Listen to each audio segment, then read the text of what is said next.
अथ नवोऽध्यायः। अब नवा अध्याय कहते हैं। प्रश्न नंबर 318 गद्य नंबर 784 784। बंध पदार्थो निर्दिष्टः। बंध पदार्थ का निर्देश किया गया। इदानीम अब तदनंतर उद्देश्यभाजः उसके बाद कही गई संवरस्य निर्देशः प्राप्तकाला इत्यत आह इदम आह। उसके बाद जो संवर तत्व है उस संवर तत्व के निर्देश के लिए, वचन के लिए, कहने के लिए हम यहाँ पर अगला सूत्र कहते हैं। आश्रव निरोधः संवरः। आश्रव निरोधः संवरः।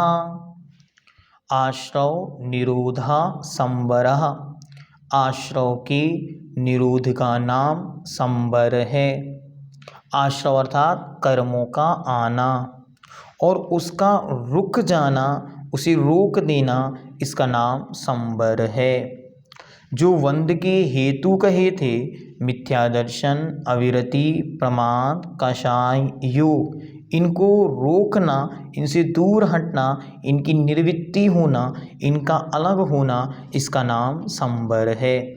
आइए संवर तत्व का विशेष व्याख्यान आचार्य भगवंत इस पूरे नवम अध्याय में करेंगे, जिसे हम अच्छी तरह जानेंगे। संवर और निर्जरा का ऐसा चित्रूप इधर इतना विस्तृत विवर्णन यहाँ आचार्य भगवंत करने जा रहे हैं।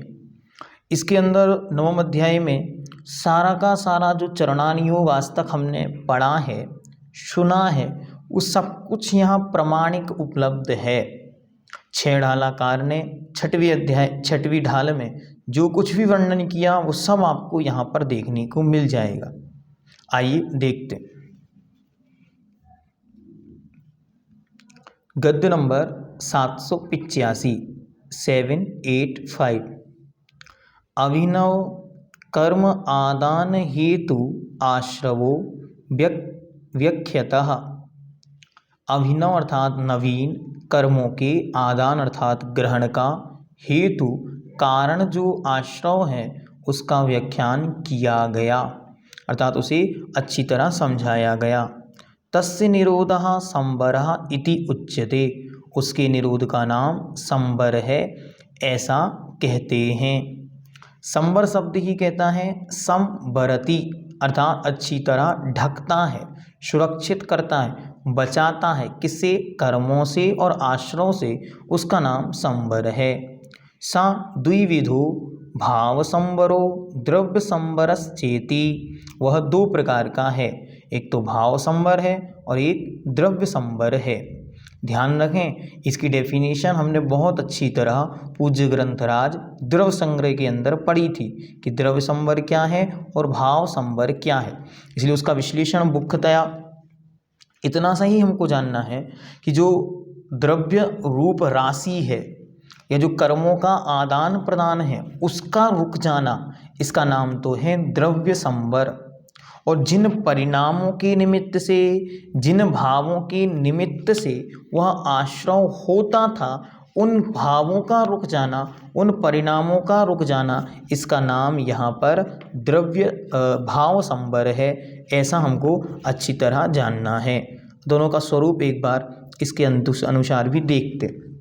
तो गाथा नंबर 34 में आचार्य भगवंत नेमीचंद महाराज लिखते हैं, चेतन परिणामो जो कम्मसाशव निरोहणे हेदु स्वभाव संवरो खलु दब्बासवरोहणे अण्णो। जो चेतन परिणामों, जो आत्मा के चैतन्य परिणाम, कम्मासव निरोहणे, कर्म के आश्रव को रोकने में हेतु कारण है, सो वह निश्चय से भाव संबर है। जिन परिणामों से आता हुआ कर्म रुक जाता है उन परिणामों का नाम भाव संबर है। दब्बा सवरोहणे अन्नो और द्रव्य आश्रव का रुकना अर्थात जो कर्म की वर्गणाएं कर्म के परमाणु आ रहे थे उनका रोकना अन्नो अर्थात द्रव्य संबर है। गाथा नंबर 35 में आचार्य भगवंत ने उनके कारणों को बतलाया जिसे अब आचार्य भगवंत अगले सूत्र में बतलाएंगे। आइए देखते अभी आगे।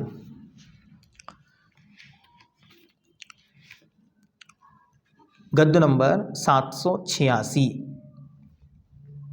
इदम विचार्यते। अब इस पर विचार करते हैं। क्या विचार करते हैं देखते हैं। कस्मिन् गुणस्थाने कस्य संबर इति। कौन से गुणस्थान में या किस गुणस्थान में किसका संबर होता है, यह प्रश्न पूछा। उत्तर अत्र उच्यते। अब कहते हैं तो मुख्य चीज़ हमको याद रखनी है कि आश्रव किन किन का होना था, उनका रुकना संबर है। तो मिथ्या दर्शन, अविरति, प्रमाद, कषाय और योग, इनसे आश्रव होना था। तो इन एक एक का रुकना ही यहाँ पर संबर बतला रहे, या इनकी बंध विच्छुत्ति होना, इनके बंध का रुक जाना ही वहाँ संबर है, ऐसा मानना।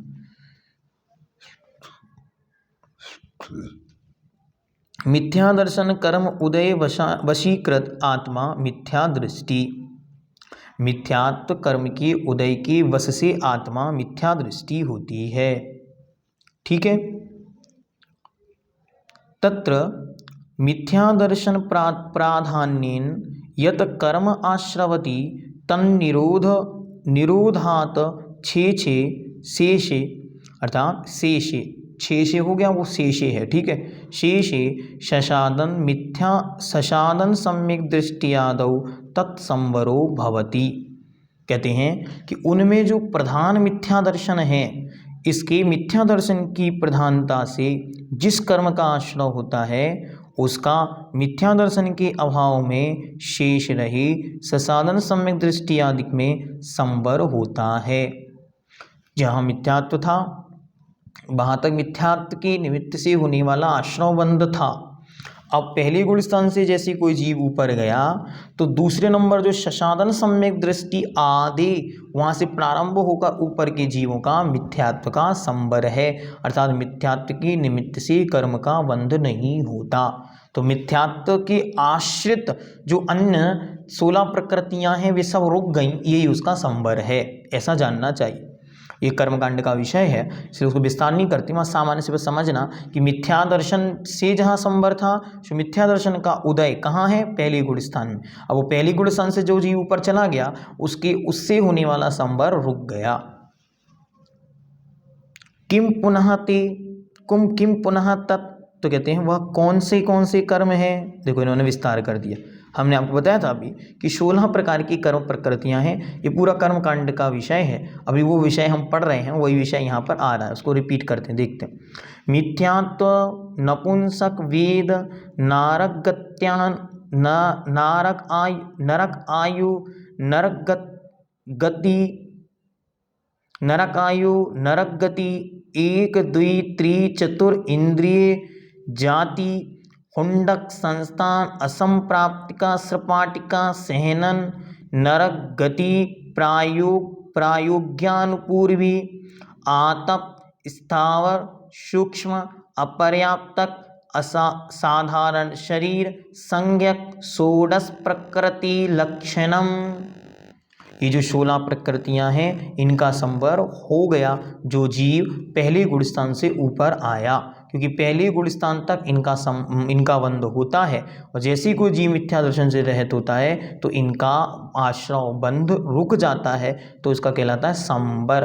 कर्मकांड की अपेक्षा देखेंगे तो उसका नाम है बंध विच्छुत्ति, इनके बंध का रुक जाना। कौन कौन सी प्रकृतियां हैं तो देखते, मिथ्यात्व, नपुंसक वेद, नरक आयु, नरक गति, एक इंद्रिय जाति, द्विइंद्रिय जाति, त्रिइंद्रिय जाति, चतुरिंद्रिय जाति, हुंडक संस्थान, असंप्राप्तिका सपाटिका सेनन, नरक गत्यानुपूर्वी, आतप, स्थावर, सूक्ष्म, पर्याप्त, अपर्याप्तक, असाधारण शरीर, यह टोटल 16 प्रकृति रूप कर्म हैं, इनका संवर होता है। ठीक हो गया। अब आगे चलते हैं। पहला गया मिथ्या दर्शन, इसको समझा दिया। अब दूसरे नंबर पे क्या है, अविरति। अब अविरति के विस्तार को कहते हैं। ठीक है, आज इसी को पूरा अपन अच्छी तरह समझते। ये पैराग्राफ बहुत महत्वपूर्ण है, 787। इस पर पूज्यवर आचार्य भगवंत विद्यासागर जी महाराज सारा चिंतन देते। अभी हम बतलाएंगे कि उन्होंने इसके विषय में क्या क्या बतलाया, वो भी आप लोगों को मिलेगा। असंयम त्रिविधा, असंयम 3 प्रकार का है। नई नई चीजें मिल रही हैं, भगवान पूज्यपाद देव दे रहे हैं। असंयम 3 प्रकार का। आज तक क्या क्या आपने संयम पढ़ा था, असंयम के 5 भेद, संयम के जो विरुद्ध हैं, या असंयम के आपने पढ़े थे 12 भेद जो अविरति रूप हैं, फिर 11 भेद जो व्रतावृत्ति रूप हैं, उनको 11 भेद अलग अलग दृष्टिकोण से थे। यहाँ पूज्यवर 3 भेद बतलाते। कौन कौन से तो देखते हैं। अनंतानुबंधी, अप्रत्याख्यान, प्रत्याख्यानोदय, विकल्पात। असंयम 3 प्रकार का है।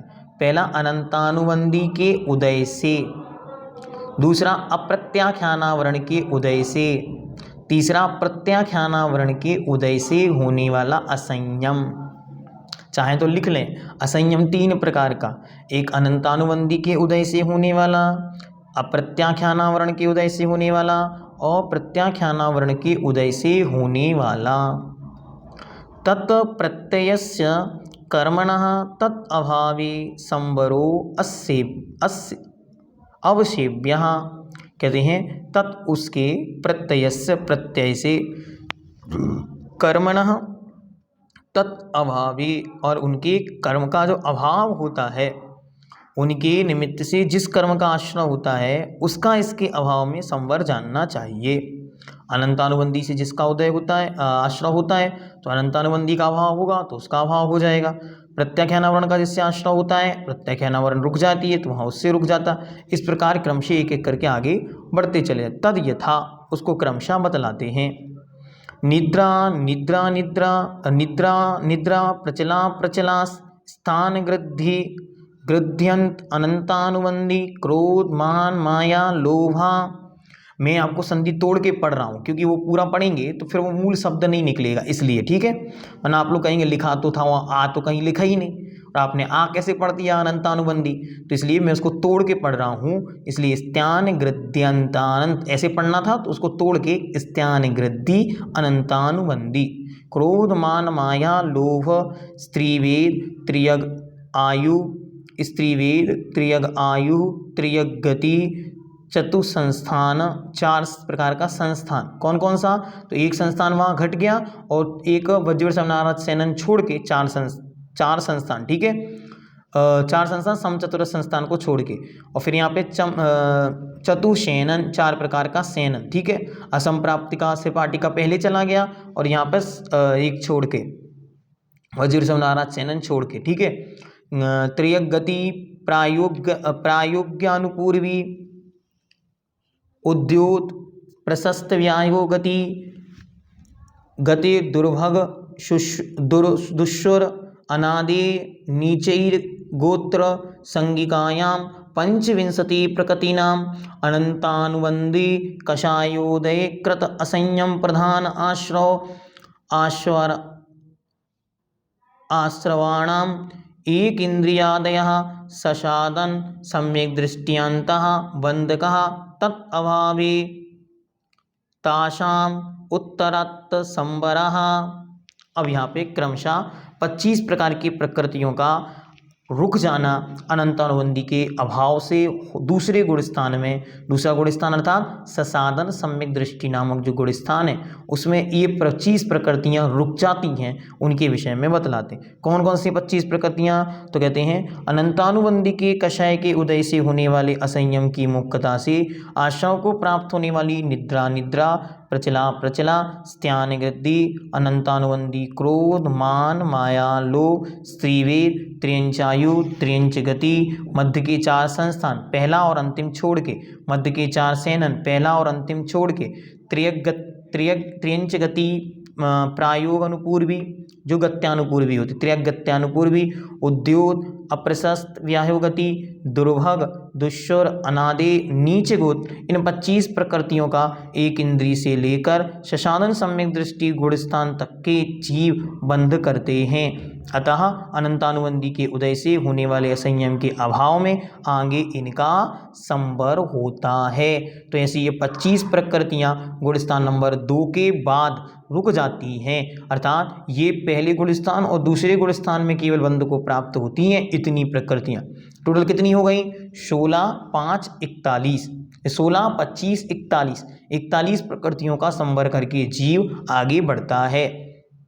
इनसे समझ में आता है कि मूलभूत जिन शासन का अध्ययन या मूलभूत साधना का परिणाम क्या है। इतना कर्म उसने रोक दिया, जो जीव सम्यक दृष्टि हो गया, ये महत्वपूर्ण है।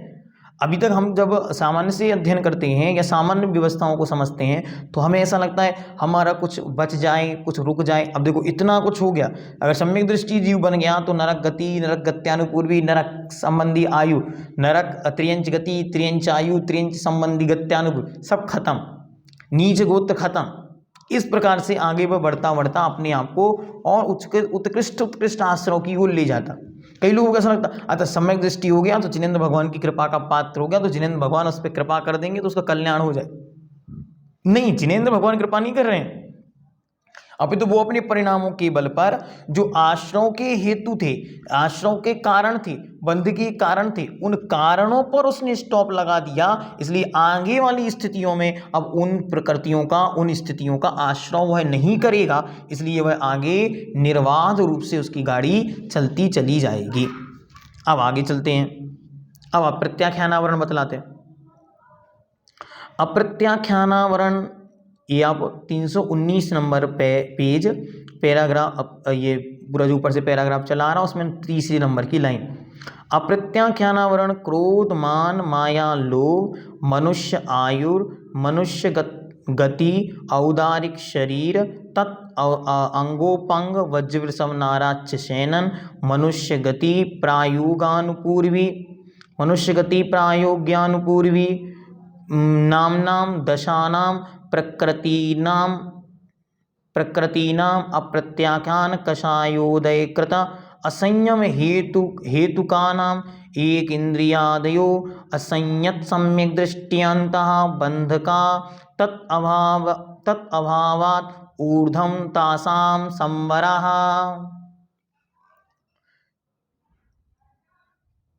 ठीक, अब यहाँ पे क्या बतलाया, यहाँ महत्वपूर्ण बात एक जानने, जो सम्यक मिथ्यात्व नामक दूसरा गुण स्थान है, उस गुण स्थान में किसी भी आयु का बंध नहीं होता, इसीलिए वहाँ पर किसी भी प्रकार की बंध की विच्छुत्ति भी नहीं होती।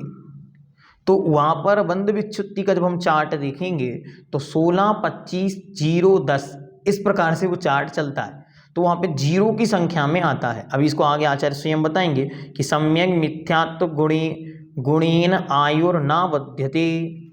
अब यहाँ पे क्या बतलाया वो अपन देखते। तो उन्होंने कहा कि जो अप्रत्याख्यानावरण कषाय है उसके उदय से बंधने वाली जो 10 कर्म हैं उनका अभाव होता है। कौन कौन से हैं वे 10 कर्म, तो यहाँ पे नाम देखते। अप्रत्याख्यानावरण क्रोध, मान, माया, लोभ, मनुष्य आयु, मनुष्य गति, औदारिक शरीर और औदारिक आंगोपांग, वज्रवृषभ नाराच शयनन, मनुष्य गत्यानुपूर्वी, ये टोटल 10 प्रकृति नाम अप्रत्याख्यान कषाय उदय कृत असंयम हेतु का नाम एक इंद्रियादयो, एक इंद्रिय जीव से लेकर असंयत सम्यक दृष्टि अंतः बंधकः चौथे गुणस्थान तक बंध को प्राप्त होते हैं। तत् अभावात उसके अभाव होने से ऊर्ध्वम अर्थात ऊपर पंचम गुणस्थान अधिक में तासाम संबरः उनका संबर हो जाता है।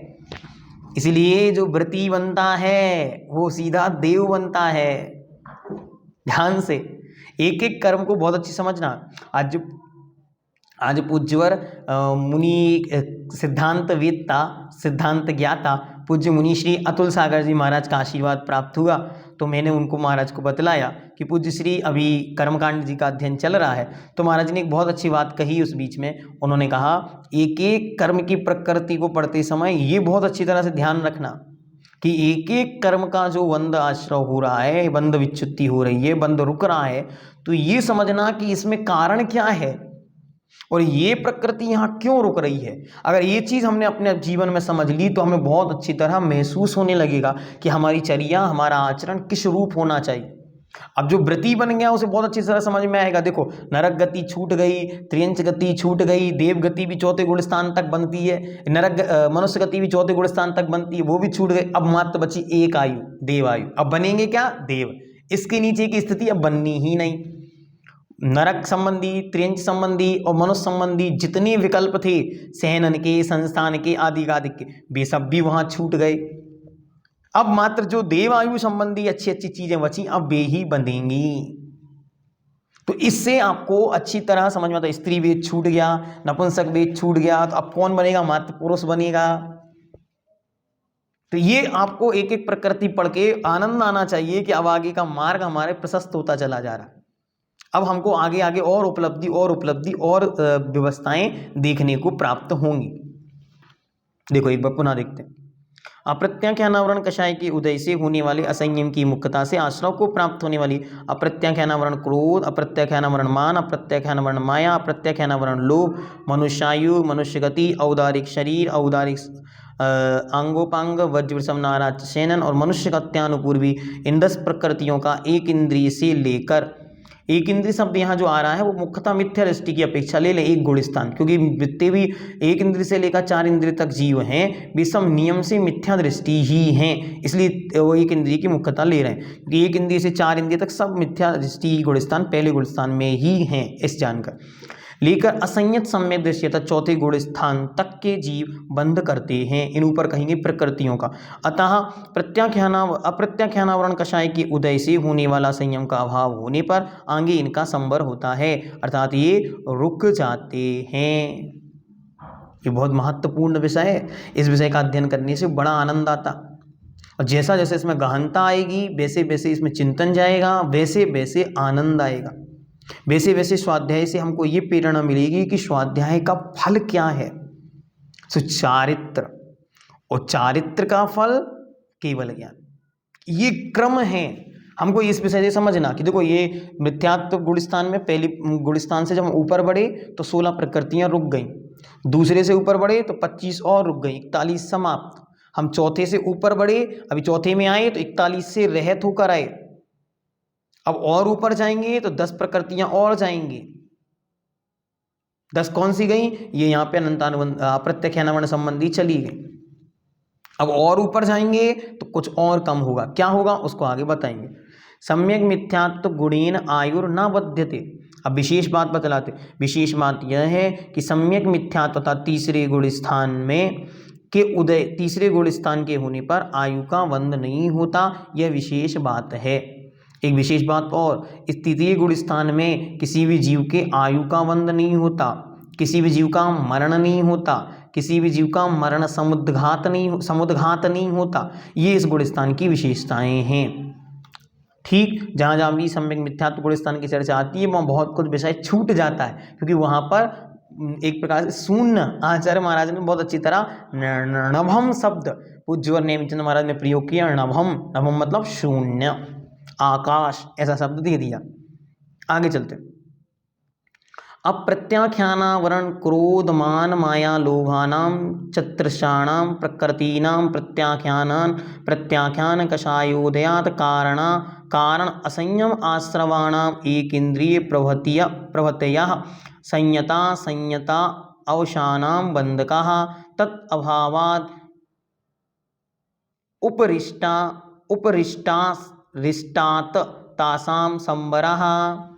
अब क्रम से चल रहे हैं तो क्रम से ऊपर कहाँ पहुंच गया, चौथे गुणस्थान से ऊपर गया, चौथे गुणस्थान से ऊपर कहाँ गया, पंचम गुणस्थान में आया। तो पंचम गुणस्थान में क्या हो गया, प्रत्याख्यानावरण का अनुदय हो गया।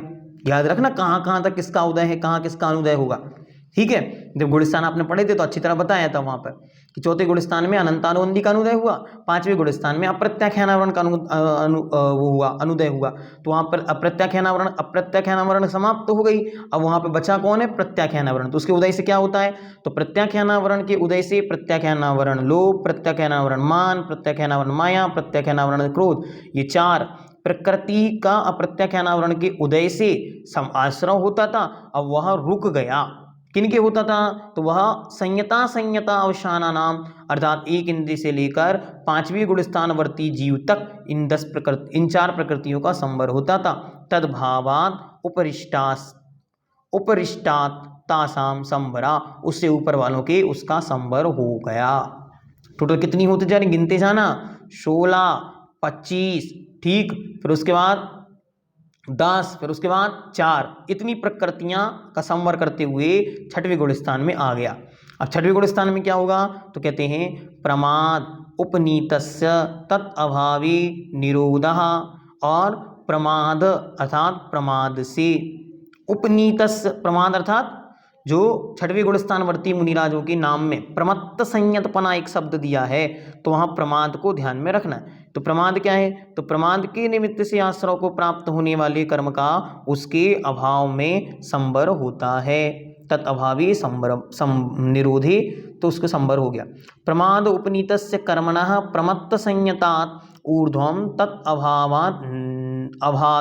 अभावात् निरोधः प्रत्येतव्यः, जानना चाहिए। किम पुनः तत्, वह कौन कौन सी प्रकृतियां हैं जो प्रमाद से रुक गईं। मतलब ये कहना चाह रहे हैं कि छठवीं गुणस्थान में जिन कर्मों का बंध होता है उससे ऊपर उठने वाले के अर्थात अप्रमत्तपनी को प्राप्त हो जाने वाले जीवों के उनका संवर होता है। तो प्रश्न पूछा किम पुनस्तात, वे कौन कौन सी हैं, तो कहते हैं असत वेद्य अरति शोक अस्थिर अशुभ अयशक कीर्ति विकल्पम।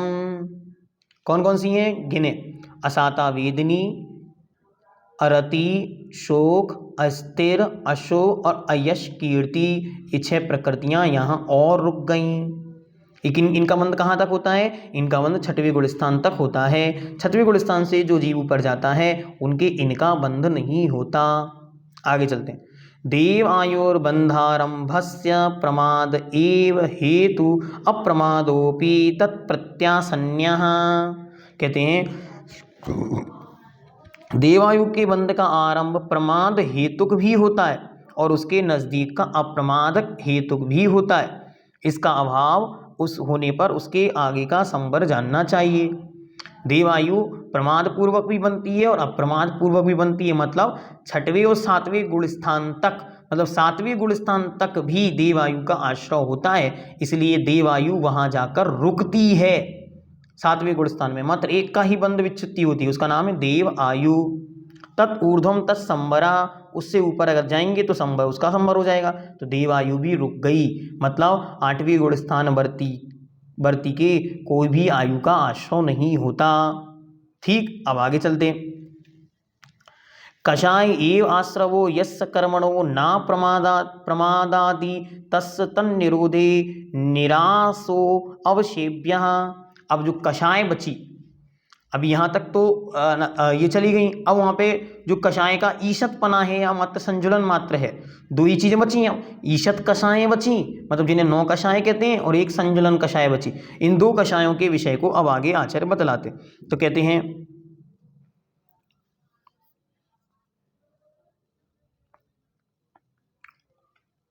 देवायु का आश्रय रुक गया।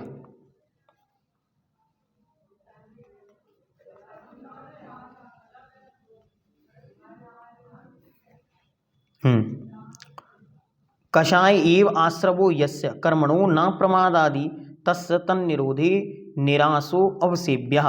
कषाय से ही जिनका आश्रय होता था, ऐसे कर्मों का अप्रमाद आदि के नहीं होने पर उनका निरोध हो गया, अर्थात वे रुक गए।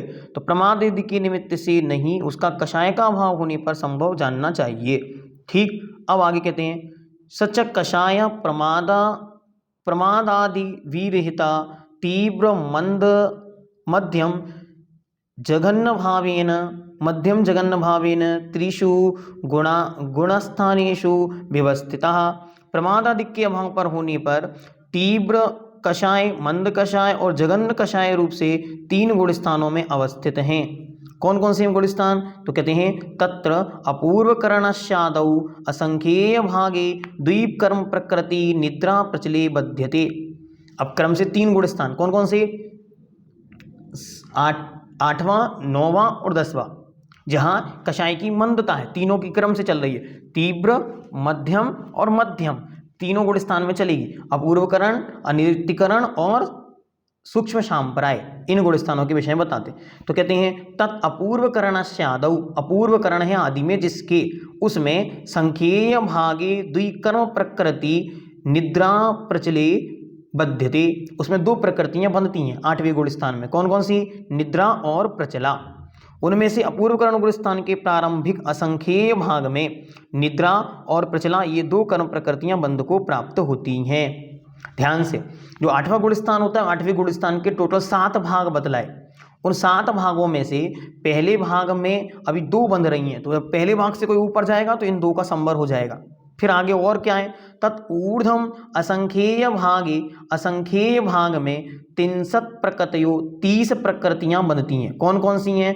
तो देव गति, पंचेंद्रिय जाति, वैक्रिय, देखो देव आयु वहां छूट गई लेकिन देव गति अभी बंध रही है। इससे भी समझ में आता कि दोनों अलग अलग है, काम भी अलग अलग है दोनों के।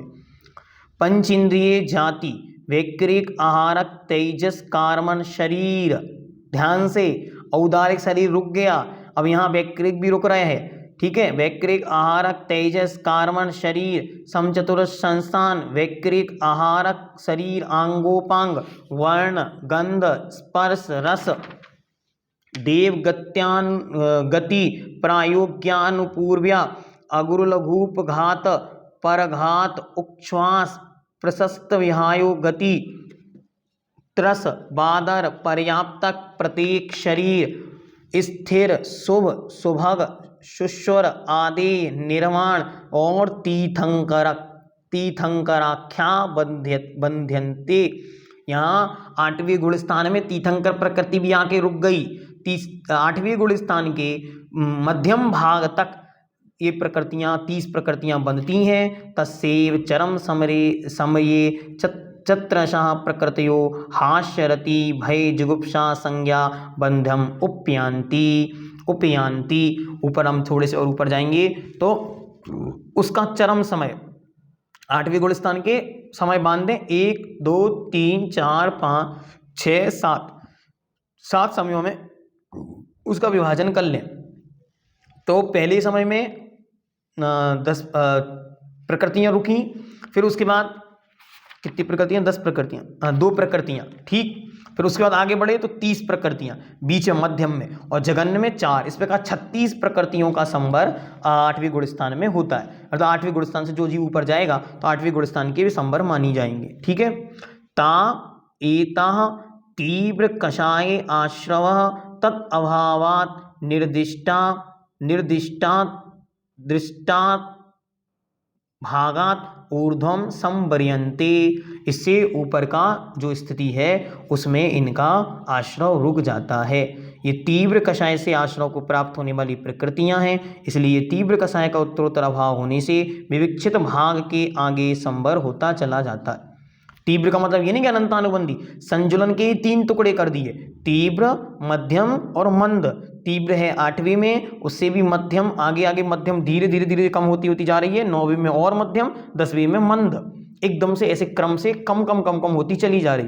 तो जो 8वां गुण स्थान है उसके भी उन्होंने 7 भाग किए। उस 7 भागों में से पहले भाग में प्रकृति गई, बीच के भागों में पहले भाग में 2 प्रकृतियां गई, निद्रा और पिछला, बीच के भागों में गई, और फिर लास्ट के भाग में भी 4 प्रकृतियां और गई। ठीक है, वो रुक गई, अब वो उनका बंध नहीं होगा।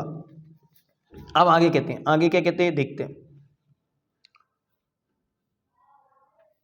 अनिर्वृत्ति बादर संप्रायस्य आदि बादर समयादारभ्यो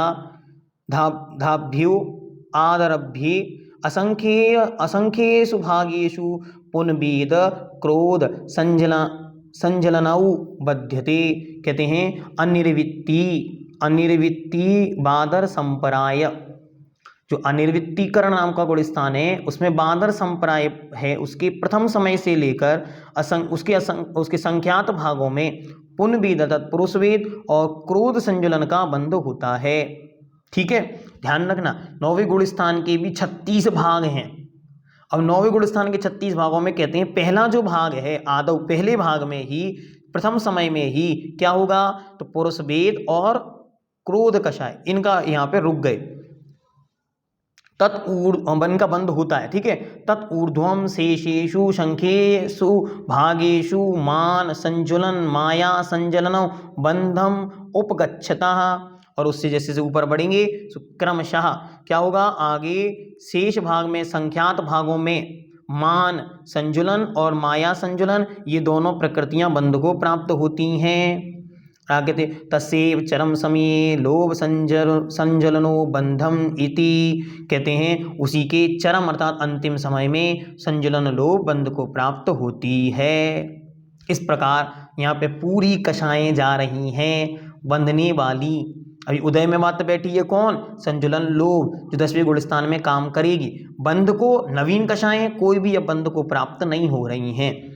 ठीक, अब आगे बढ़ते ता एतः प्रकृतयो मध्यम कषाय आश्रवः तत् अभावे निर्दिष्टस्य भागस्य उपदिष्टात् संवरम उपयन आपनुवन्ति, और जो यहाँ पे मध्यम कषाय का कथन किया गया उससे ऊपर ऊपर, मध्यम कषाय मतलब 9वां गुणस्थान, उसके ऊपर ऊपर जैसे जैसे बढ़ते जाएंगे नीचे नीचे की संबंधित प्रकृतियां संवर को प्राप्त होती चली जाएंगी।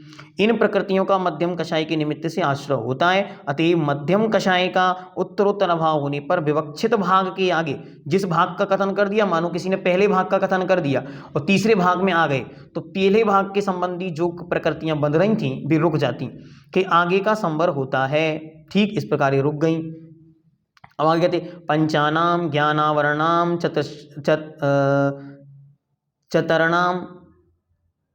चतुर्णाम ज्ञानावर्णानाम दर्शनावर्णानाम यश कीर्ति उच्चैर्गोत्रस्य पंचानाम अंतरायाणाम च मंद कषायाश्रवाणाम सूक्ष्म सांप्रायो बंधकः।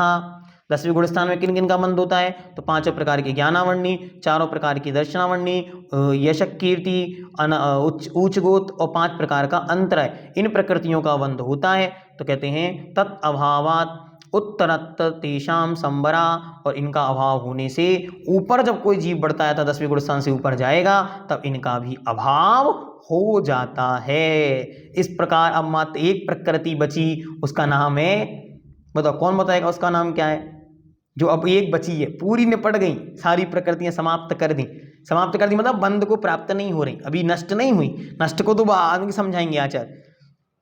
अभी एक प्रकृति बची है, उसका नाम है साता वेदनी। चलो उसके बारे में बता दे। केवलेन एव योगेन सद्विद्यस्य उपशांत कषाय क्षीण कषाय स योगानां बंधो भवति।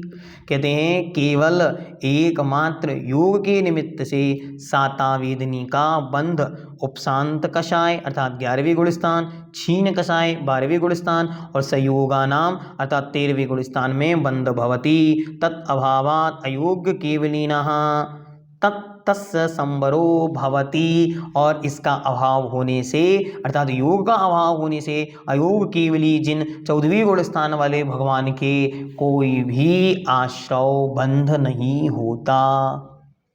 इस प्रकार मुक्ति की प्राप्ति होती है, अब जाके सिद्ध बनते हैं।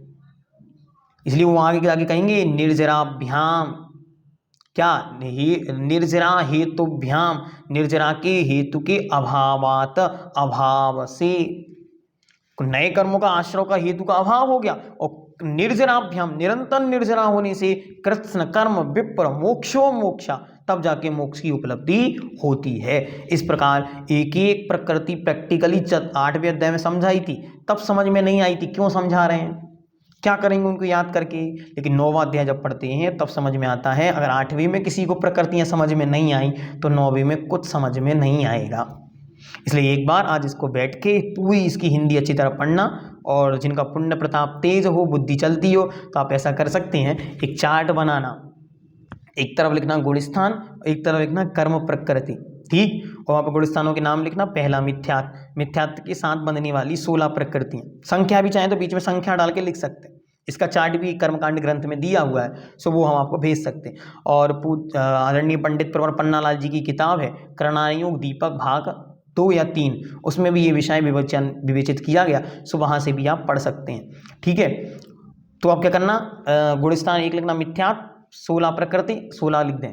गुणस्थान नंबर 2 ससाधन मिथ्या दृष्टि, ससाधन सम्यक दृष्टि, सामने लिख दें 25, 25 के नाम। तीसरा मिश्र गुणस्थान 0, प्रकृतियाँ 0, सामने 0। उसके बाद चौथा अविरत सम्यक दृष्टि, और उसके सामने उसमें बनने वाली प्रकृतियाँ 10। फिर उसके बाद 4, ऐसे क्रम से चलती चलती आगे तक आप जाएंगे। नीचे जाके आप हिसाब लगाएंगे तो 146 या 148 का हिसाब निकलता है, क्योंकि बंद के हिसाब से 146 प्रकृतियाँ होती हैं, 2 प्रकृतियाँ वहाँ होती ही नहीं है। ये पहले आपको बता दिया था कि ससाधन सम्यक्त्व, या जैसे ससाधन सम्यक्त नहीं, मिश्र सम्यक्त प्रकृति और मिश्र प्रकृति, ये 2 प्रकृतियां बंधयोग प्रकृतियां नहीं है, इसलिए वे वहां पर रुक जाती हैं। अब विशेषार्थ में भी पंडित जी ने कुछ बताया, उसको अपन पढ़ के वो आज विषय पूरा करते हैं। संवर जीवन में नए दोष और दोषों के कारण एकत्रित ना होने देने का मार्ग है। नए नए जो कर्म आ रहे थे, जैसे जैसे आप उत्तंगता बढ़ते चले जाएंगे, वैसे वैसे भी रुकते चले जाएंगे। संवर के होने पर ही संचित हुए दोषों व उसके कारणों का परिमार्जन किया जा सकता है, और तभी मुक्ति का लाभ होता। अंतिम लक्ष्य मुक्ति है, तो इस प्रकार से क्रम से संवर करता चला जाता। साधारणतया वे दोष और उनके कारण क्या हैं, यहाँ उनकी गुण स्थान क्रम से विस्तृत चर्चा की गई है। प्राणी मात्र को इन्हें समझकर संवर के मार्ग में लगना चाहिए, यह उक्त कथन का भाव है। अब होगा कैसे संवर, उसे आगे बताएंगे। अभी तो मात्र इतना समझना कि आश्रव किन किन से होना था। आश्रव के हेतु 8वें अध्याय में जो दिए थे, मिथ्यात अविरति, अविरति मतलब असंयम, मिथ्यात अविरति प्रमाद कषाय योग, इनको आचार्य ने एक एक गुणस्थान में कैसे कैसे संवर होता है उनको आपके सामने एक एक कर्म के नाम सहित रख दिया। यही वीतराग सर्वग्रहित वीतराग महाप्रभु के शासन की विशेषता है कि पूरी वस्तु प्रामाणिक कथन के साथ उपलब्ध है। ऐसा नहीं कि बात हमने कह दिया कि सब कर्म से हो रहा है तो आपको स्वीकार करना, नहीं, हम आपको बता रहे हैं आप इस गुणस्थान में जाओगे ये वाला कर्म रुक जाएगा, आप इस गुणस्थान में जाओगे ये वाले कर्म रुक जाएंगे। अब आप देखो सम्यक्त प्राप्त करो, आपकी नरक आयु 3 आयु रुक जाएगी, अब मात्र 2 ही आयु बच रही हैं। आप और ऊपर जाओगे एक और रुक जाएगी, आप और ऊपर जाओगे और रुक जाएगी, तो आप कहाँ जाओगे, या तो ऊपर ही जाओगे या फिर लौट के नीचे आओगे। तो कितना सुंदर विवेचन, ये पढ़ने से बहुत आनंद मिलता है। यद्यपि विषय क्लिष्ट है, लेकिन फिर भी जो पुराने स्वाध्यायी हैं और जिनकी बुद्धि में पूर्व से प्रकृतियाँ अधिक आती होंगी, समझ में आती होंगी, उनके लिए एकदम सहज है, कठिन कुछ भी नहीं है। आपको स्मृति में बस इतना रखना है, संख्या है बस। प्रकृतियाँ आपके लिए एग्जाम के निमित्त से छूट रख देंगे, लेकिन आपको याद करनी है, क्योंकि यदि आगामी वर्षों में कर्मकांड जी ग्रंथराज आपके कोर्स में आता है तो आपको अच्छी तरह इनको याद करनी पड़ेंगी। यद्यपि विषय क्लिष्ट है, वो हम समझते हैं, क्योंकि हम लोगों ने स्वयं इसको पढ़ा है, हम लोगों को तो रटाया जाता था। आदरणीय पंडित 6 प्रतिमाधारी श्री व्रती, जिनको 6 प्रतिमाओं के जिनके व्रत थे, आदरणीय राजेंद्र जी साहब, उन्होंने हम लोगों को खूब अच्छी तरह इन प्रकृतियों को याद करवाया था। वो ऐसे बिल्कुल डंडा लेके बैठते थे और कहते थे बोलो, एक को याद कराते थे। तो अब यहाँ डंडा लेके तो हम बैठ नहीं सकते आप लोगों को याद कराने, इसलिए आप लोग अपनी बुद्धि के बल पर जितना संभव हो उतना उसको याद करने का, समझने का प्रयास करना। जैसे मैंने बताया, 3 एक लाइन खींचना, दूसरी लाइन, तीसरी लाइन। पहली लाइन में लिखना गुणस्थान, दूसरे में संख्या प्रकृति संख्या, और तीसरे में प्रकृति नाम। पहले में गुणस्थान मिथ्या दृष्टि, दूसरे में संख्या 16 और 16 के नाम। ऐसे आप एक चार्ट अपने पास रख लेंगे तो आपका विषय एकदम क्लियर स्पष्ट हो जाएगा। भावना क्या, हम संवर के मार्ग पर आगे बढ़ें। संवर ही संसार से मुक्ति का कारण है, अन्य कोई उपाय नहीं। जब तक आप ये पहले गुणस्थान में पड़े रहेंगे, और एक और बात ये और ध्यान रखनी है, बीच में बतलाई भी हो, फिर से भी याद रखना, जैसे जैसे हम ऊपर ऊपर ऊपर बढ़ते हैं वैसे वैसे नीचे नीचे की प्रकृतियां सारी रुकती चली जाती, ठीक है। और जैसे जैसे हम नीचे नीचे आएंगे या नीचे हैं तो ऊपर की सारी बंधती हैं।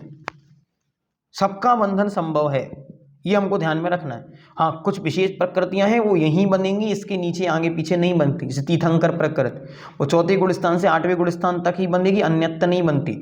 आहारक द्वैक है और केवल 8वें गुण स्थान में बनती है, इसके अलावा नहीं बनती। कुछ प्रकृतियां छोड़कर बाकी सब स्थानों पर बनती हैं, बन सकती हैं। इसलिए हम विचार करें कि अगर हमको मुक्ति प्राप्त करनी है, मुमुक्षु बनना है, मोक्तुम इक्षु मुमुक्षु, मुक्त होने की इच्छा रखनी है और तत्वार्थ सूत्र के भावार्थ को ग्रहण करना है, इस ग्रंथ के मर्म को ग्रहण करना है, तो आपको व्रती श्रावक बनना ही पड़ेगा। पड़ेगा कह रहा हूँ, कंपलसरी। यह संवर का विषय पूर्ण हुआ, संवर का विषय प्रारंभ हुआ। आगे आचार्य उसका विस्तार करेंगे।